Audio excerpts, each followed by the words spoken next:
কাইককাট্টা ঘাট 400 বছরের পুরনো গ্রামীণ বাজার। মোগল আমলে শুরু হওয়া এই ঐতিহাসিক হাটটি প্রতি সপ্তাহে রবিবার দিন বসে। দিনভর ক্রেতা বিক্রেতা মুখরিত থাকে। এই মুহূর্তে আমি আছি সোনারগাঁর সবচেয়ে পুরাতন হাট, যে হাটটি সোনারগাঁয়ে কাইককাট্টাকে অবস্থিত। তো কাইককাট্টাকের হাটে আমি আছি। কাইককাট্টা হাট আমাদের সোনারগাঁয়ের সবচেয়ে পুরনো হাট। কাইককাট্টা হাটটি আপনাদের আজকে দেখাবো। যাওয়ার পথেই জ্যামে পড়ে গেলাম, প্রচুর যানজট, সে নোয়াপুর থেকে মদনপুর পর্যন্ত। অবশেষে আমরা কাইককাট্টা হাটের কাছাকাছি চলে আসলাম।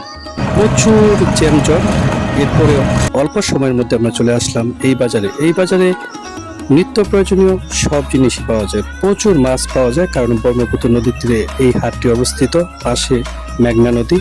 তো গ্রামীণ জীবনের নানা আনুষঙ্গিক যেমন হাঁস, মুরগি, কবুতর, মাছ, দড়ার জাল, তারপর বাঁশের খাঁচা, দা, বটি ও কুড়াল পাওয়া যায়।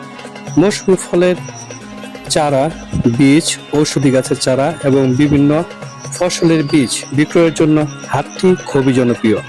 বর্ষাকালে ব্রহ্মপুত্র নদের পানির উপর এখানে বিশাল নৌকার হাট বসে, যা একটি অনন্য দৃশ্য তৈরি করে। এ হাটে প্রচুর শুটকি পাওয়া যায়। বিভিন্ন অঞ্চল থেকে জেলেরা শুটকি নিয়ে আসে এই হাটে বিক্রি করার জন্য। হাটে আগত দর্শনার্থী ও ক্রেতাদের কাছে এখানকার বিশাল আকারের গরম জিলাপি ও অন্যান্য জিলাপি এবং বালিশ মিষ্টি, বিশাল আকৃতির বালিশ মিষ্টি প্রধান আকর্ষণ। এখানে যারা আসে তারা বালিশ মিষ্টি না খেয়ে অথবা বাড়ির জন্য না নিয়ে যায় না। বালিশ মিষ্টির জন্য বিখ্যাত এই হাটটি। প্রচুর দোকান আছে এবং বিশাল বিশাল কয়েকটি বট গাছ আছে, কারণ বট গাছ ছাড়া গ্রামীণ বাজার জমেই না। এর মধ্যে বাংলাদেশের যত বাজার আছে সব বাজারে আপনি গ্রামীণ বাজারগুলোতে বট গাছ দেখতে পারবেন। সেটা আমরা এই হাটেও পেলাম। হাঁস মুরগির পাশাপাশি এই জায়গায় গরু, মহিষ, ছাগল, ভেড়া এবং কুরবানির পশু বিক্রি করা হয়। প্রতি বছর কুরবানির ঈদের আগে এই জায়গায় গরুর হাট বসে। আসলে চমৎকার একটি বাজার, যে বাজারে কয়েকটি বট গাছ দেখতে পেলাম। তো প্রচুর পরিমাণ মানুষজন এই বাজারে প্রতি রবিবার দিন হাট করতে আসে। প্রচুর পরিমাণ মানুষ সকালেও থাকে, বিকালেও নাকি বাজার করতে আসে। প্রতিদিনই বিভিন্ন শাকসবজি এই জায়গায় বিক্রি হয়।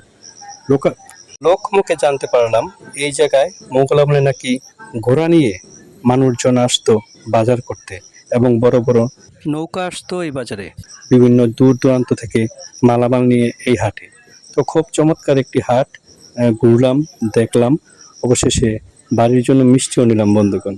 চমৎকার সব বালিশ মিষ্টি। আসলে আমি প্রথমেই বলেছিলাম বালিশ মিষ্টির জন্য এই হাটটি বিখ্যাত।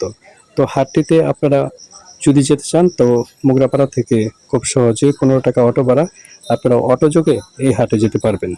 ও হ্যাঁ, আরেকটি বিষয়, আপনার ক্ষুধা লেগেছে? নো টেনশন, আপনি মাত্র 10 টাকা দিয়ে পরোটা খেতে পারেন। গরম পরোটা, গরম মিষ্টি, এর স্বাদই আলাদা। প্রচুর পরিমাণ জিলাপি পাওয়া যায় এই বাজারে। আসলে চমৎকার একটি বাজার আমাদের নারায়ণগঞ্জের সোনারগাঁয়ে, যা মোগল আমল থেকে ইতিহাস হয়ে খুব সুন্দরভাবে এখনো দাঁড়িয়ে আছে। ইতিহাস বহন করছে নারায়ণগঞ্জের, ইতিহাস বহন করছে সোনারগাঁর। ভালো থাকবেন।